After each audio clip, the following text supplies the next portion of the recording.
بسم الله.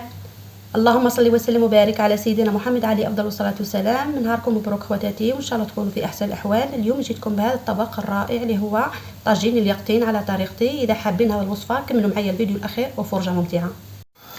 هنا في هذه المقله هذه حطيت نص مغرفه زبده، حطيت شويه لامونطارد هنا مغرفه صغيره، درت شويه كركم، درت شويه زنجبيل مع سنه تاع الثوم مع شويه بصله، درت شويه فلفل اسود، وهنا درت الكزبر. هنا درت نص فخذ تاع الدجاج، ودرت 3 مغارف تاع الزيت. نحطهم هنا فوق النار يتقلاو شويه ثاني ياخذ هذاك اللون هذاك الذهبي الدجاج تاعنا. نضيفو شويه معدنوس وشويه دبشه. انا دبشه واش نمشي نخلطهم خليها مليح.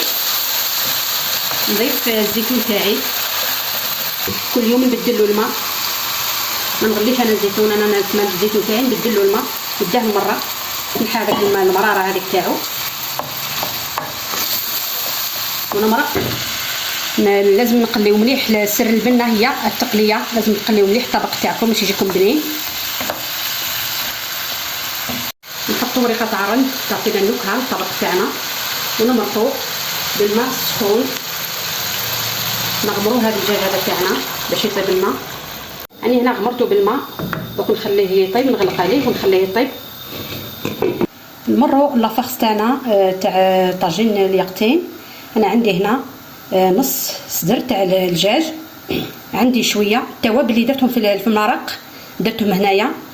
واش هو هنا درت شويه كمون، زدت شويه كمون باش يعطينا نكهه مليحه للدجاج تاعنا، وبصل والثوم بطبيعه الحال ما نساوش، والملح. نعجن هذا الدجاج هذا تاعي. بسم الله، نخلطو مليح مليح. ما نساوش 3 مغارف تاع لاشابلور. الجبن هذا تاع لي ساندويتش، عندي هنا جبن مبشور.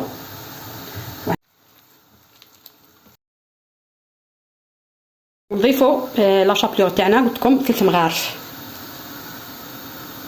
تاع الطريقه هذه. نخلط، انا نحشي هكا بليبول تاع الدجاج. المهم راح نعطيكم واحد الافكار هكا مليحه ان شاء الله تعجبكم.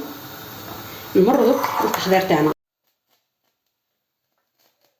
هنا درت بابي فيلم ودرت له شويه زيت، نفرش الدجاج تاعي بهذه الطريقه هذه هكا. نديرو شويه جبن، نديرو الجبن تاعنا، نزيدو نديرو شويه جبن مبشور.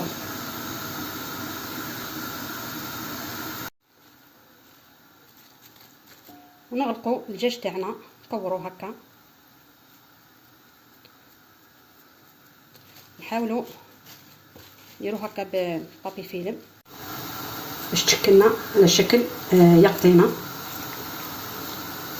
ونغلقو بابي فيلم تاعنا مليح مليح بهذه الطريقه هذه هكا. نمروا للتشكيل تاع اليقطين تاعنا. انا عندي هنا خيط هذا الخاص بالمطبخ، نحطوه هنا في الوسط تاع الدجاج تاعنا، ونعقدو عقده في الوسط. راني سبق لي وحطيت لكم الخبز اليقطين. تحاولوا ديروا في الوسط باش تجيكم اليقطينه تاعكم بيان فيني. ومن بعد واش نديروا، ندوروا.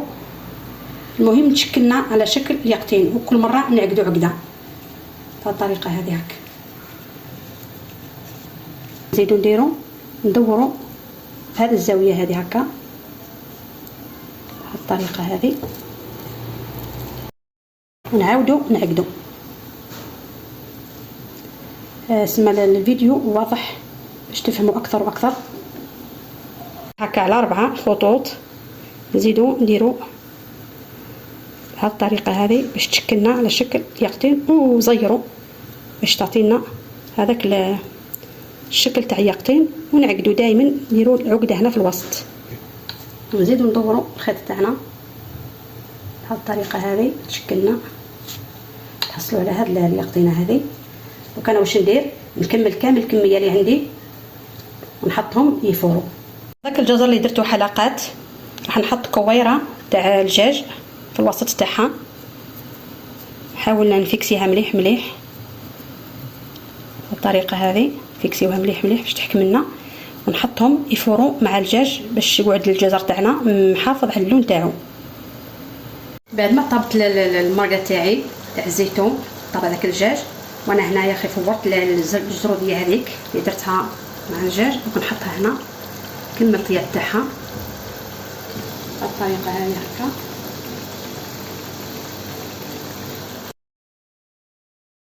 اليقطين تاعي بعد ما فورتهم نحيت لهم هذاك البابي فيلم ولا داك الكوردون هذاك اللي درته لهم. دونك واش ندير، نديهم ونحمرهم في الزبده والزيت. بعد ما طاب هذاك الدجاج تاعي نحيته حمرته مع هذوك اليقطينات هذوك. كلمسه الاخيره نديروا شويه كريمه تعطينا ذوق الطبق تاعنا، خليه يتكتك شويه ونطفي عليه ونتلاقاو في صحن التقديم. هاو الطبق تاعي في شكله النهائي بعد ما حطيته هنا في صحن التقديم. كلمسه الاخيره نديروا شويه هكا معدنوس. صدقوني جا واحد الطبق ما شاء الله.